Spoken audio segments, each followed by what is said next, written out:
안녕하세요. 오늘도 제 채널에 찾아와 주셔서 감사합니다. 오늘 말할 주제는 레미콘 한 달에 800 벌었었는데 레미콘 기사를 그만둔 이유, 나의 앞으로 차후 사업상의 계획에 대해서 말씀드릴게요. 오늘 영상 끝까지 봐주시면 감사하겠습니다. 일단 제가 레미콘 지입 기사를 했을 때는 건설 경기가 아주 호황기였어요. 제가 1년 전에 그만뒀는데 한 2년 전까지는 호황기였습니다. 그 근처에 우리 지역 근처에 신도시 같은 것도 많이 생기고 그래서 아파트를 많이 지었기 때문에 되게 일거리가 많았어요. 처음 한 1년 정도는 레미콘 일이 되게 편하더라고요. 왜냐하면 난 내 장사만 했었는데 그건 지입은 내가 영업하지 않고도 내가 노력하지 않고도 차만 사서 들어가면 회사에서 영업도 다 알아서 다 해주고 일감도 알아서 주고 내가 그 콘크리트 배달만 하면 돈이 들어오는 거니까 되게 편하더라고요. 근데 이게 처음에는 편했는데 이게 계속 하다 보니까 내가 한 60, 70까지는 레미콘을 하려고 했어요. 근데 계속 하다 보니까 이건 내 나이는 아직 30대인데 이거를 30년 더 하려니까 되게 깝깝하더라고요. 내가 30년을 해 먹고는 살아요. 레미콘 운전이 먹고 사는데 아무런 지장이 없어요. 뭐 돈 차곡차곡 모아서 집도 좀 살 수 있고 뭐 그런 이상은 없지만 비전이라고 해야 되나? 그런 게 좀 없더라고요. 예를 들면 내가 레미콘 트럭을 몰면서 열심히 시멘트를 날르잖아요. 근데 시멘트를 평생 날라도 내가 레미콘 회사는 차릴 수가 없어. 그래서 딴 걸 해볼까 하다가 지금의 이 고물 장수를 택한 거예요. 왜냐하면 이 고물 장수는 초기 자본이 많이 들지 않게 시작할 수 있습니다. 1톤 차 한 대만으로도 이렇게 시작할 수 있어서 여러 고민 끝에 이 직업을 바꾼 거죠. 자, 이야기가 잠깐 요렇게 샜었는데 다시 레미콘에 대해서 이야기를 할게요. 레미콘 일 괜찮아요. 뭐 저는 레미콘 되게 좋았었어요. 일도 편하고 그리고 레미콘 무슨 일이 있으면 좀 이렇게 쉴 수도 있고 좀 빨리 퇴근도 할 수 있고 좀 늦게 출근할 수 있고 좀 그런 게 있어요. 그런 것도 있었고 그리고 지금 저는 레미콘 하기 전에 했던 일들이 무조건 내가 하는 만큼 버는 그런 일만 했었기 때문에 좀 뭔가 안 맞더라고요, 나랑은. 레미콘은 내가 하는 만큼만 벌잖아요. 그리고 회사에 일감이 없으면 내가 또 다른 걸 할 수도 없고 그 차로 그런 것도 있고 좀 제가 좀 단체 생활도 좀 못하는 게 있어요. 그런 것도 있고 아무튼 여러 가지 복합적인 그만둔 이유가 있었지만 제일 큰 이유는 그거예요. 미래 지향성이 내가 생각한 것보다 좀 적다. 그리고 저희 아버지가 저랑 같이 레미콘을 했었어요. 지금 아버지는 레미콘을 하시고 계시는데 아버지가 맨날 그랬어요. 저한테. 야, 너 레미콘 계속 하면 너 늙어서 고생한다. 빨리 나가서 다른 거 빨리 해라. 그러셨었어요. 왜냐면 저희 아버지는 평생 장사만 하시던 분이었어요. 아버지는 평생 장사만 이렇게 하시고 이거 도전하고 성공시키고 이거 도전하고 성공시키고 그러던 분인데 이게 아들이 레미콘도 벌이도 괜찮지만 아들이 다른 사업을 해서 더 클 수 있는데 레미콘에 있으니까 아버지가 볼 때는 좀 답답하셨나봐. 뭐 그래서 뭐 저도 겁났죠. 그만두기 겁났는데 큰 용기를 내서 그만뒀어요. 그리고 지금은 레미콘에 그만둔 것에 대해서는 후회하거나 하진 않습니다.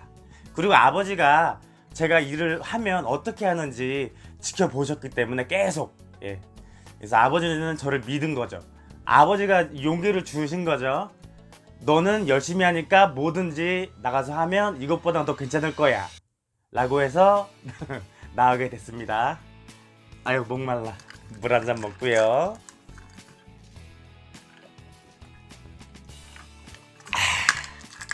일단은 레미콘 일은 정말 괜찮습니다.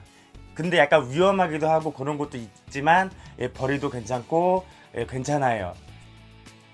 그러니까 레미콘을 하시고 싶으신 분들은 도전하셔도 돼요. 근데 나는 나이가 젊으니까 좀 사업적으로 좀 더 해볼 수도 있고 나중에 나이가 먹고 할 수도 있으니까 전 나왔어요. 근데 젊은 분들도 하셔도 뭐 괜찮아요. 레미콘 직업이 나쁘다는 게 절대 아니에요. 나랑 안 맞았을 뿐. 여러 고민 끝에 레미콘을 그만두고 지금 이 사업을 한 지는 1년 됐습니다. 네, 제가 정확하게 작년 2월 달에 지금 몇 월이야? 4월인가? 그러면 지금 제가 작년 2월 달에 그만뒀으니까 이 사업한 지가 지금 1년이 약간 넘었네요. 근데 지금 일을 계속 벌리는 중이에요. 벌리는 중인데 이 지금 코로나라는 이런 악재가 지금 와가지고 많이 힘든 상황이에요. 근데 제가 이 힘든 상황을 겪고 있는데 제가 지금 하는 일은 헌옷 방문 수거를 하는 중이고요. 제가 이렇게 힘들어하고 있는데 거래처 사장님들이 다 나이가 저보다 많으세요. 20살, 30살에 다 많으셔. 이제 사장님들하고 이제 가가지고 사장님 어떡해요, 너무 힘들어요, 너무 힘들어요 막 이렇게 말을 하잖아요. 근데 그 사장님들 중에 한 분이 그러는 거예요. 원래 이 인생은 오르막 내리막이 있어야 좋은 거라고. 항상 잘 되기만 하면 더 안 좋은 거라고. 이렇게 안 좋은 상황도 네가 겪으면 다 경험이 되고 피가 되고 살이 되는 거니까 잘 견뎌보라고. 그러면 나중에 네가 어떤 상황이 와도 위기를 넘길 수 있고 대처할 수 있다, 이런 식으로 말씀하시더라고요. 그래서 그 말도 맞는 것 같아서 요새 좀 힘들지만 잘 견뎌내고 있습니다. 잘 견뎌내고 있고 잘 극복할 거고. 제가 처음에 이 자영업을 시작했을 때 와이프한테 그랬거든요. 야, 내가 이거 열심히 해가지고 너 돈 걱정 한 개도 안 하게 해줄게.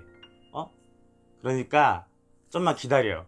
이러고 지금 하고 있는데 지금 그 코로나 악재 때문에, 몰라 코로나 악재 때문인지 내가 못해서 그런 건지 모르겠어도 지금 약간 상황이 힘들어지고 있습니다. 근데 일단은 그 코로나로 인해서 수출이 막혔기 때문에 무조건 제 잘못이라고 볼 순 없죠.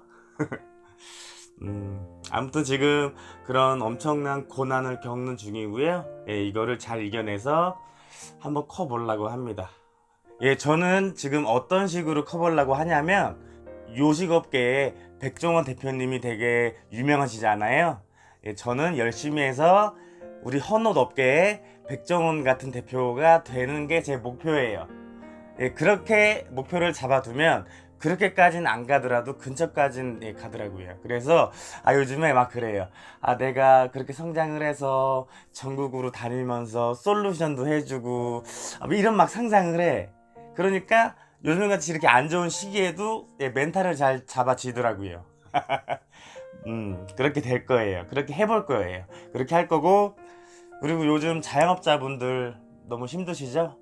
언젠간 좋은 날이 오리라 믿으면서 잘 견디시길 바라겠습니다. 바라고, 오늘도 제 영상 봐주셔서 감사하고요. 오늘 제가 자막을 한번 안 넣어봤어요. 왜 안 넣어봤냐면 지금 마이크를 꼽고 오늘 방송을 하는 거거든요. 그래서 오늘같이 이렇게 마이크를 끼고 자막을 안 넣어도 볼만한지 댓글로 좀 남겨주셨으면 감사하고요. 오늘도 제 영상 봐주셔서 감사하고요. 좋아요, 구독 눌러주세요. 안녕.